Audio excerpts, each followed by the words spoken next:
म्हणजे आमच्या सातारा, कोल्हापूर, सांगलीमध्ये येणारी आता हे बाहेरची लोक झाली आणि हे आतले.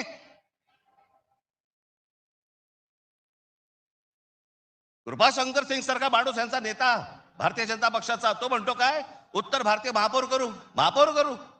यांची हिंमत कशी होती हो बोलायची? आपण जाऊन बोलू शकतो का तिकडे?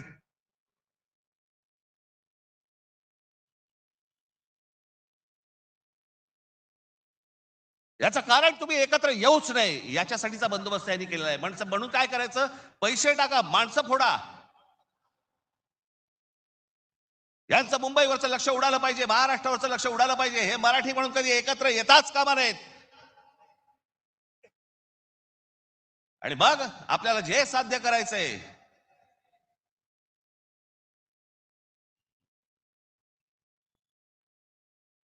जी जी लोक येत आहेत ती लोक तुमच्यावरती उड्या मारतायत, वाटेल ते बोलतायत तुम्हाला. मुंबईमध्ये, महाराष्ट्रामध्ये तुम्हाला घरं नाकारली जात आहेत.